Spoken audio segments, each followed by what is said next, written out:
What's going on, my Century in the Galaxy? It's the Central Man here, so back again with another WCW pay-per-view review. So this time going to review the very first Super Brawl event from 1991 at the Braven Arena in St. Petersburg, Florida, not Russia, on the 19th of May 1991.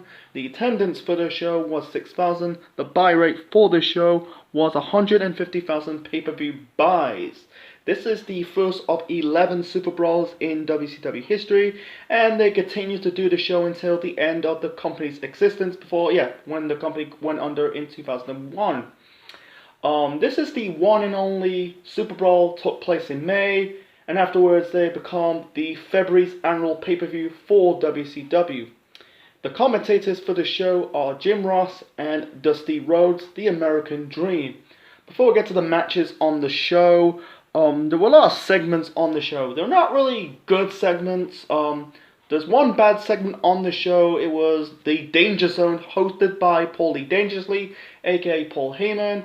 He came to the ring wearing a cowboy hat, and his guest on this segment was Stan Hansen. He was chewing a lot of chewing tobacco, basically talking shit towards Heyman, said about, you're not a cowboy or a real cowboy, you never work a day in your life, and he's basically, calling out Dustin Rhodes, that's the son of Dusty Rhodes, the future Goldust. He left. The segment was shit. Basically, the microphone keeps cutting off Heyman. He said about Flair's gonna win and retain the world title in the main event. Double A, Arn Anderson's gonna retain the television title. Basically he's predicting the matches, and I'll get to those matches later on in this review. He said, I quit, he stormed off, and that was it. I think this is the way to written off Paulie Dangerously. I think he got suspended. I don't know how he got suspended. He came back later on in 1991 to form the Dangerous Alliance, one of the most underrated factions in pro wrestling history. With Paulie Dangerously, Paul Heyman, Medusa, Stunning Steve Austin, Bobby Eaton, Arn Anderson, Rick Rude. That was basically the faction of the early 1990s before the NWO, D-Generation X, fuck the DOD, Dungeon of Doom. That was one of the worst factions of the 1990s in pro wrestling. Don't want to get into it. Anyway. And then you got the Diamond Man, hosted by Diamond Dallas Page. By the way, I'm talking about the segments. It's like, that was later on in the show. You had basically DDP introduce the Diamond Stud. That is Scott Hall. It's good to see those stars who will later on become, pinnacle stars of the Monday Night War era from those mid to late 90s. And also we got the debut of Johnny B. Bad on the show. He was wrestled as Mark Merrow before the show. He was a jobber. Then he got repackaged as Mark Merrow. He had a good run in his first run in WCW. Before he went to the WWF, they fucked his career over. Were pushing more of his wife Sable more than Mark Merrow. I think it came back in the early, in the 2000s, in the end of WCW's run, 2000, 2001 period. I don't want to get all about Johnny B. Bad. I think he's a good underrated wrestler. It's a shame, I don't think he was world title material. He was a mid-card champion in both in WCW and in the WWF. He was the Intercontinental Champion. Anyway. And also you got Missy Hyatt. The storyline going into it, Missy Hyatt wants to become a female interviewer. She getting kicked out by Stan Hansen. There was one segment on the show, she's going into the men's locker room, trying to interview Stan Hansen. Hansen was yelling, spanked Missy Hyatt in the ass, and kicked her out of the men's locker room. I thought it was funny, I was laughing. That was a funny segment. I think that was it. Anyway, let's get to the matches on the show. So the first match to kick off, Super Brawl 1, we got the Fabulous Freebirds, that is Michael P.S. Hayes and Jimmy Jam Garvin, taking on the Young Pistols, that is Steve Armstrong and Tracy Smothers. In the Freebirds corner, you got Oliver Humperdinck, or the Big Dink, and DDP. DDP was barely in the Freebirds corner in this match. He kind of left before the start of this match. to preparing for the Diamond Mine. I thought it's a very shame how DDP's not part of the Freebirds. He fit in that group very well. He's got the mullet. He's got the bling. He can fit in that group. Unfortunately, I don't know. But anyway, this is for the vacant United States Tag Team Championships. The reason why I say vacant because the Steiners it was the United States Tag Team Champions. Hold the belt until they won it the house show in August of 1990, the previous year. The title was vacant because the Steiners become the WCW Tag Team Champions in March. It was vacated by the board of directors Grizzly Smith. So in this match, they decided to crown the new United States Tag Team Champions. The match was good. Really a fun opener. Humperdinck got involved, and then you got Brad Armstrong. He was the brother of Steve Armstrong. Steve and Brad Armstrong are basically the brothers of Road Dogg Jesse James. The referee kicked both Brad and Big Dink out, or Humperdinck out. The match was fun, back and forth between both the tag teams. They've been feuding since 1990. And by the way, the Young Pistols used to become the Wild Eye Southern Boys, because I covered like the Clash of the Champions shows from September and November of 1990, and I think they had pay-per-views as well. They've been famous for like 99 and 1991, and I don't understand why they changed the name, Wild Eye Southern Boys to the Young Pistols. I'm trying to find research, don't know. Anyway, so the ending, you had Fantasia. Basically, that's Brad Armstrong. Hit both the Young Pistols with 2 tornado DDTs. Freebirds won this match and become the new United States Tag Team Champions. By the way, this was the only pay-per-view appearance with the Fantasia name. They ended up changing the name to Bad Street, but they got forward again a lawsuit by Disney. Fantasia is Brad Armstrong. The company, guessing like, oh, that's not Brad Armstrong, that was someone else. It's really, he was in this match, basically trying to confront Humperdinck, got himself ejected, and after really the end of this match, he came back as Fantasia, and helping the Freebirds become the new United States Tag Team Champions. So we're moving on to the next match. The next match, we got Ricky Morton taking on Dave Spivey. Dave Spivey is the future William Mercy of the WWF. At this point, he was a single star because he was part of the Varsity Club with Dr. Death, Steve Williams, Kevin Sullivan, Rick Steiner, Mike Rotunda, and then he was part of the tag team known as the Skyscrapers with Sid Vicious and Mean Mark Callis. Mean Mark Callis is Mark Calloway, the future Undertaker. Mark Calloway left WCW to go to the WWF, become one of the biggest stars of professional wrestling history. He was shit, Dave Spivey. And also, I think he left the company over pay dispute, came back, and also he got a massive heat I think he got a lot of shit from the Road Warriors. I don't want to get into it. Anyway, the match was this is one of many filler matches on this show. The match was shit. Spivey hits Morton with basically hit Morton with the Razor's Edge. This is years before Razor Ramon used that move. It's very funny that one wrestler using the Razor's Edge before Razor Ramon used that move. It's very funny. Like I covered, I think it was Bash of the Beach 2000. One of the Bryan's hit the F5. This was like 2 years before Brock used the F5. It's very funny. Anyway, in the end, he hit the powerbomb onto Morton to win this match. He basically pinned Morton with his foot, and that was it. Unfortunately, the wrong person lost. It was a filler match. Morton had some offense. He was one half of the Rock and Roll Express because Robert Gibson got hurt, and then afterwards, this was the start of the rivalry between Morton and Gibson. Morton turned on Gibson to part of the York Foundation. He became Richard Morton. I'll get to the York Foundation later on in this show, in this review. I call it a show. Anyway, let's get to the next match. The next match we got Tommy Rich versus Nikita Koloff. I done my research on Tommy Rich. Tommy Rich is a former NWA World Champion. Nikita Koloff, this is one of his first matches back in the company. He had a run in Herb Aben's UWF.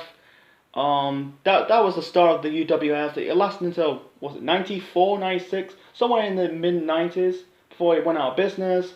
Go and watch Dark Side of the Ring. Anyway, Herb Evans is a druggie. You know, I think he died of a drug overdose? Anyway, the match is just another mediocre filler match.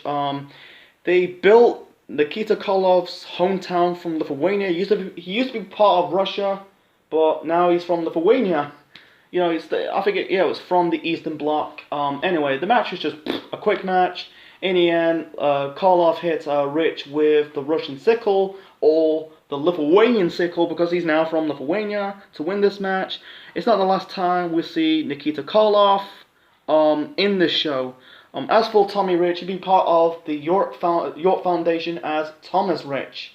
And speaking of the York Foundation, the next match we got Terrence Taylor, aka Terry Taylor, with Alexander York and Mr. Hughes in his corner, taking on Dustin Rhodes, that is the future Goldust. It's very funny, on this show you got stars who will become large than life characters, or become critical stars of the pro wrestling, really the second boom period of the mid to late 90s. Sorry, I'm starting. Anyway, the match was decent. It was a good match between Terrence Taylor and Dustin Rhodes. But really, Dustin Rhodes was still bland and vanilla. They're trying to make him more like his dad. I'm glad he was later on become Goldust. That would be a more over character, more than wrestle as Dustin Rhodes. Way better than fucking Seven later on in the late 90s. Give me a fucking break. Anyway, the match was good, back and forth between Terrence Taylor and Dustin Rhodes. In the end, the York Foundation got involved. I don't think it was called the York Foundation at this moment. It was getting there. You got Alexander York will be the future wife of Dustin Rhodes, and the future Marlena, Terry Reynolds. The gimmick for the York Foundation, because Terrence Taylor is basically the computer man of the 1990s, because the computer at the time was an early invention at the time. In the end, you had Mr. Hughes putting on a black glove, trying to hit Dustin Rhodes, but instead he accidentally hit Terrence Taylor instead. He really knocked off Mr. Hughes off the ring apron, pins Terrence Taylor actually, to win this match. Yeah, the York Foundation, that would be later on in 1991. You got Terrence Taylor, Richard Morton, that is Ricky Morton, Thomas Rich, Tommy Rich. It's very shame that never lasted. I think it was disbanded afterwards. I think it's got to do with the Dangerous Alliance, or maybe think the computer gimmick is very cartoonish, but if they'd done this gimmick right now in the present day, because at this time we're in this era with technology, I think this faction will get super over. Whether what company they've come from, whether it's from an AEW or a WWE or even Impact Wrestling, whoever. If they did that gimmick, if they did this faction right now, it'll be way better than Retribution. It'll be the talk of the town, Anyway, let's move on to the next match. The next match, we got Black Bart taking on Big Josh. Big Josh is basically, his gimmick is a lumberjack. He was entering this ring with bears, actual bears, living creatures. He's holding on leashes with muzzles. I don't think, they're wild creatures, but I don't think they're grizzly bears. I think they're just normal brown bears. If it was a grizzly bear, you'd be fucking killed in a second. Big Josh is Matt Osborne. Matt Bourne will be the first doink in the WWF. That'll be like a year or two, 92, 93. The match is shit. The bulk of the match, Big Josh worked on the arm of Black Bart. In the end, he hit similar to Kofi Kingston's boom drop. I don't know, the Big Josh, the lumberjack drop or the ass drop. I'll call it the ass drop. He hit the ass drop onto Black Bart to win this match. Yeah, it was just a quick match, another filler match. Jesus, man, it was a lot of filler match. It's just basically killing time. Give some wrestlers to do, let's put in these filler matches. It's not new. They've been doing it ever since. Whatever company you're from, whether it's WCW or WWF/WWE, TNA, whatever. Anyway, let's move on to the next match. The next match, oh boy, we got Tim Parker versus Oz. Oz is Kevin Nash. Will be another pinnacle star of those mid to late 90s pro wrestling in WWF and WCW. He was one half of the Master Blaster alongside Al Green. Now he's Oz. Basically, they're paying homage to pulp culture. Basically, they got characters of the Wizard of Oz. You got Dorothy in his entrance. You had Dorothy. You got the Scarecrow, the Tin Man, the Cowardly Lion, not Toto, and the Wizard. The Wizard is Kevin Sullivan under a mask, with a monkey around his shoulder. He keeps jumping off his shoulder. And he's basically shouting or saying, "Welcome to Oz! Welcome to Oz! Welcome to Oz!" Holy motherfucking crap! And also, he took off. He was wearing a costume in his entrance, and then he took off the headgear. He dyed his head brown, not brown. He dyed his head grey, like he's old. I think at the time Kevin Nash was in his 30s. He's been wrestling since 1990. Anyway, the match.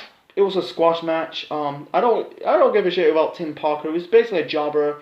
He did this spinny thing around on Tim Parker. It's basically he's doing the same parody, doing a mannequin of the tornado from the movie. He pins Parker in his with his foot to win this match. Yeah, the Oz, man, holy shit! This has got to be one of the worst gimmicks in professional wrestling history. He will continue using this gimmick until 1992, and then they dropped the gimmick. I don't know, I think it's got to do with lawsuits of the movie, and he became Finny Vegas in 1992-93 before going to the WWF as Diesel, and the rest, I say, is history. The next match, we got Flying Brian Pillman taking on Barry Windham. This is a tape fist match. And I think they've been feuding over months now between Pillman and Windham. This was good. This was way better than the Big Bubba Jim Duggan match at World War III. That was just basically an ugly horse fight. This was good. Both Pillman and Windham beat the living piss out of each other. Good technical style wrestling with some hard hitting blows. This is because the difference between that match at Super Brawl 1. I'm talking about, and that match at World War III in 1995, because that was an ugly brawl, no wrestling, it's just punch, punch, punch, punch, punch. This match, you got some good technical style wrestling, good wrestling, and some hard blows. Pillman was bleeding, Windham was bleeding. In the end, Windham hit a suplex onto Pillman, because Pillman was going for a move off the top rope. Pillman basically picked him up, hit the suplex, won this match. And this has set up a loser leaves WCW match that Windham wins again. So 2 out of 2. Pillman leaves the company, but he got reinstated. He came back as the yellow dog. Yeah, reinstated, and then end of the year he became the first light heavyweight champion. This is 5 years before the cruiserweight division. The cruiserweight championship. So, moving on to the next match. The next match, we've got Sid Vicious versus El Gigante. El Gigante is the future Giant Gonzalez in the WWF. Match sucked. This is supposed to be a stretcher match. Unfortunately, there is not the stretcher match. The stretcher was not being used in this match. What's the point plugging this match? Yeah, a stretcher match without using the stretcher. Holy fucking crap. I think the reason why they're not using the stretcher because they're both giant dudes. I think Giant Gonzalez is about 8 feet tall. Sid is 6'9", because they tend to use the stretcher on this match. They're probably broke. I don't know. Anyway, this is a shit match. In the end, El Gigante, at least it was a short match. Gante used the claw onto Sid to win this match, and afterwards he beat down Kevin Sullivan and the One Man Gang. I think this was Sid's second to last match in WCW. He came back in 1999. Before he go to the WWF as Sid Justice and Psycho Sid, he became a 2-time WWF champion. And then we got Ron Simmons versus Butch Reed inside of a Thunderdome steel cage match with Teddy Long, future SmackDown GM, holla holla holla player, on top of a shark cage. So this was Doom exploded. So Doom officially really broke up early in 1991 after losing the tag team titles at Wrestle War I'll get to the tag team title match later on. This really after this match. So yeah, Doom lost the tag team titles, and Reed and Long turned on Ron Simmons. He turned babyface in the process. The match was a fun steel cage match. Ron Simmons bled buckets. If the whole bulk of the match is between Butch Reed getting the heat, and then Simmons guys come back and doing these shot cage matches, and when a part of decades in pro wrestling, because WWE did shot cage matches over in recent years in NXT into the main roster. They never turn out to be good. They end up like the deciding to stop interference, stopping the manager's interference, but never worked. So in the end, Teddy Long thrown like a chain towards Butch Reed. Reed trying to hit Simmons with the chain, but backfired. I think he ducked. Simmons hits like the spine buster to win this match.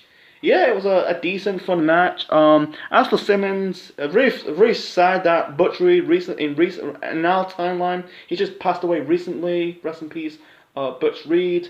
As for Simmons, Ron Simmons will be the future Farouk, future leader of the Nation of Domination, and a future member of the APA, the Acolytes, with Bradshaw. That'll be in the mid to late 90s WWF, in the Attitude Era. As for Simmons, in 1 year later, he became the first Black WCW World Champion. So the next match, we got Scott Steiner, the Steiners, Rick and Scott Steiner defended the WCW Tag Team Championships against Sting and the United States Champion Lex Luger.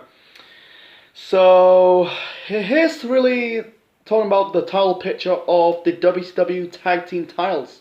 So yeah, at Wrestle War, the Freebirds defeated Doom for the Tag Team titles, and then in March, the Steiners defeat the Freebirds for the Tag Team titles, and also they faked the United States Tag Team titles in the process.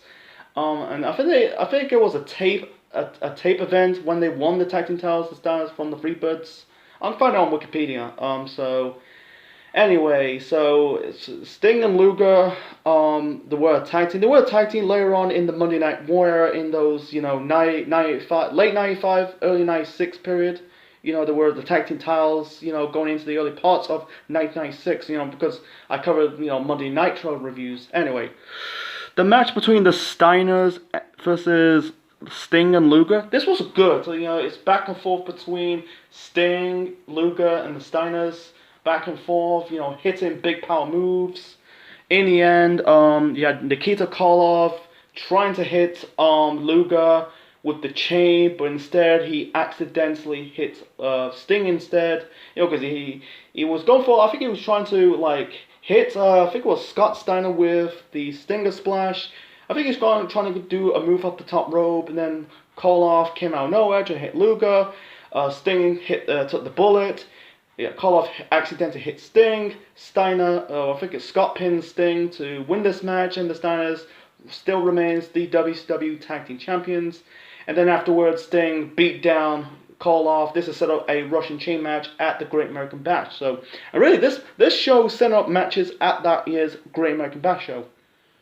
So next match, we got Arn Anderson defended the WCW Television Championship against Bobby Eaton. Beautiful Bobby Eaton. At this time, Bobby Eaton was a single star. At this point, the Midnight Express is no more. It's very expresses in pro wrestling. In those late 80s and early 90s, you had the Orient Express in the WWF. You got Paul Heyman's version of the Express. You got the Rock and Roll Express with Robert Gibson and Ricky Morton, and the Midnight Express with Stan Lane and Beautiful Barbie.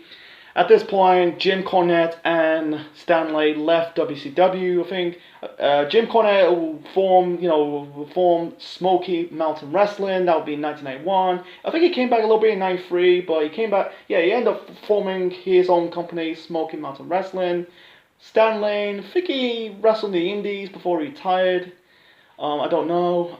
Anyway, this was the start of his run as a single star for Beautiful Barbie, taking on Arn Anderson. They are the future members of the Dangerous Alliance. The match was good. Between Anderson and Bobby Eaton. I feel like one more of the match, You had basically Bobby Eaton back body drop double A onto the ramp. Then I think it was a back body drop. Anyway, the bulk of the match, Arn Anderson was working on the leg of Bobby Eaton, selling the leg. And then in the end, you had Barry Windham trying to interfere, trying to help Arn Anderson win this match because the former members of the Four Horsemen, because at this point, the Four Horsemen is officially no more. He's trying to interfere in this match, but he got stopped by Brian Pillman. And also, he's a future member of the Horsemen, going in those mid-90s WCW, 95, 96 period on those Monday Nitros. In the end, Bobby Eaton won this match and become the new television champion. I think his run was short. He ended up part of the Dangerous Alliance and also formed this tag team known as the Blue Blood alongside Steven Regal, later on William Regal, in the WWF/WWE. That'll be later on in the 1990s, the Blue Bloods with him and Regal. So moving on to the main event. The main event, we got Ric Flair defended the WCW World Heavyweight Championship against Tatsumi Fujinami. This is a rematch. They had a show, in March called I think it's called the Super Show. Because Fujinami defeat Flair for the NWA World Heavyweight Championship at the Tokyo Dome. In the March show, it was basically a house show. You're not gonna find it on the network. You probably find it on YouTube or somewhere online. So basically, they did like champions versus champion. Ric Flair, the NWA World Champion, taking on the IWGP World Champion Tatsumi Fujinami, and Fujinami defeat Flair, become a double champion, the IWGP and the NWA World Heavyweight Champion. Unfortunately, this was getting confusing. Unfortunately, it was the American side told a different story. They said like, oh, Flair won this match by disqualification. He got thrown over the top rope. So, Fujinami, didn't want the title. I think it was at the time they treated like the NWA and the WCW World title as two separate championships. If it was 1993 or 1994, because at that time period, because they were doing the double world title experiment, it makes sense. But since it's like in 1991, this was at the time WCW was still under the National Wrestling Alliance. It was getting confusing because at this point, this is for the WCW World title. Basically, ignore the NWA World title.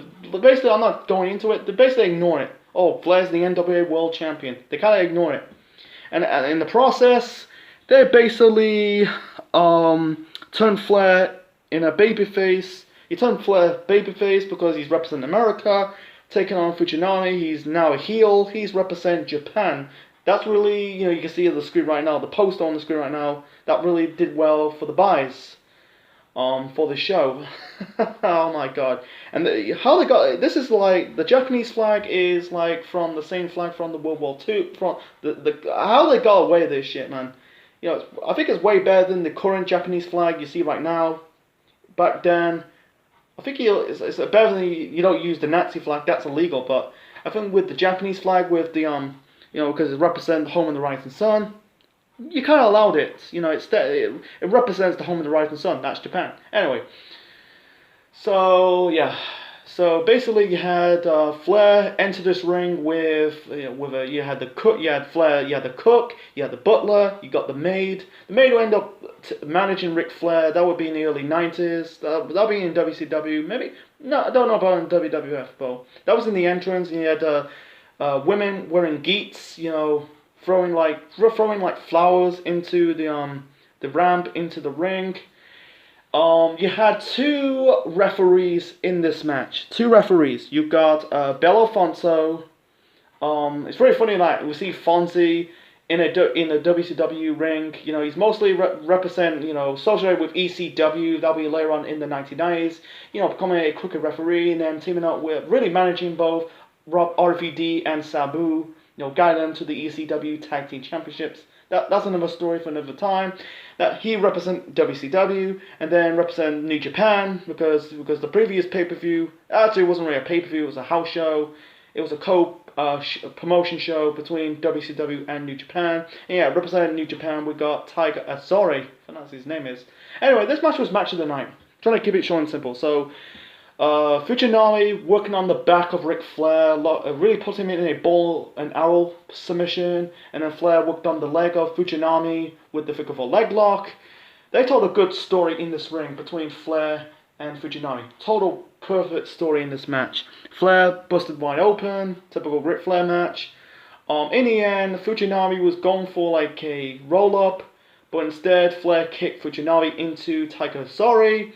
Flair rolled up Fujinami. Bill Alfonso did the 3 count. Flair won this match and remained the WCW World Heavyweight Champion. Sadly, this was Ric Flair's first. Really, this was the end of his run in WCW. His really swan song in WCW because he butt heads with Jim Herd, and also he entered this match with a new haircut.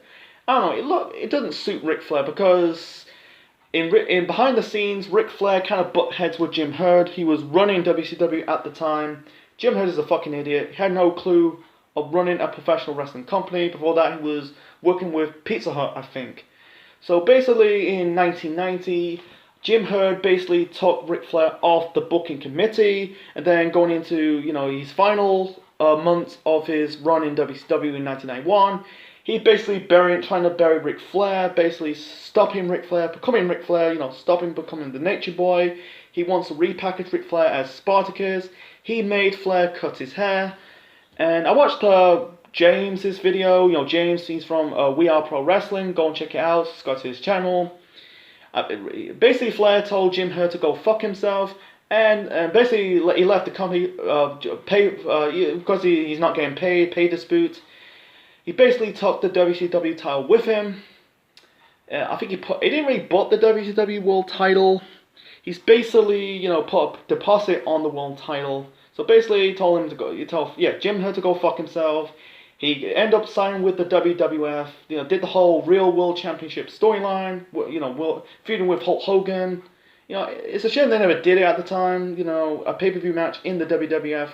The WWF champion Hulk Hogan at the time taking on the WCW World Champion Ric Flair at the time, the big gold champion.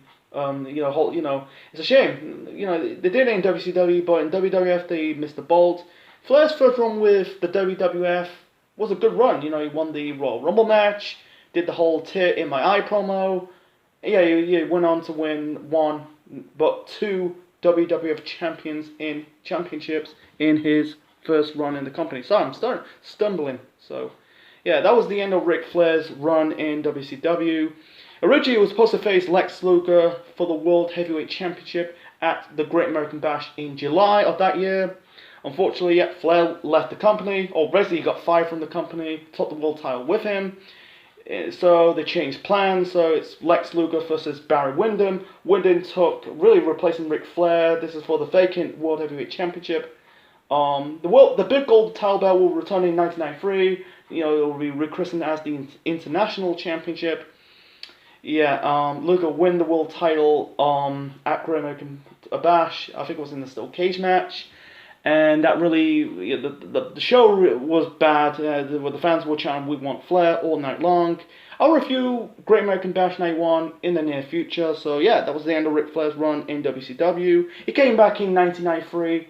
I think Jim Herd left the company, got fired in 1992. I think he got replaced by Bill Watts. Another story for another time. Anyway, my final rating for the first Super Brawl, Super Brawl 1, 1991, is an 8.5 out of 10. A lot of crap on the show, with filler matches like Morton versus Dave Spivey, Rich versus Karloff, Black Bart versus Big Josh, Woken Oz versus Tim Parker, Sid versus Ali Gante, the Danger Zone.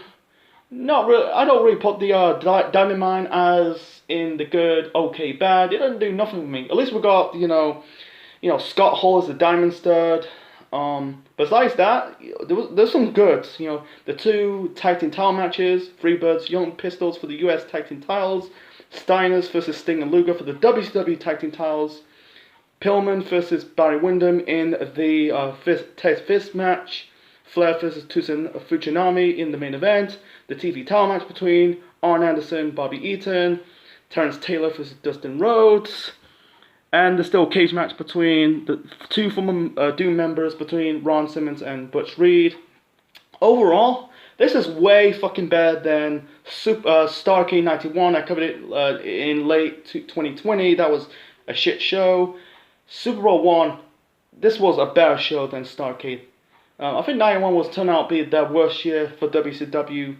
Another story for another time. Anyway, so hope you enjoyed my review of WCW Super Brawl 1. Leave your thoughts in the comment section below, smash the like button, and subscribe to the Central Man Network on YouTube for more wrestling videos, moral videos, game streams, and more. Next time, let's do another Super Brawl show. So let's travel... Boy, let's review... I'm going to cover the Super Brawl shows going into like February into March. So let's travel 2 years into the future. Let's review, I don't know, Super Brawl 3. This is the Central Man officially signing out. Check you later.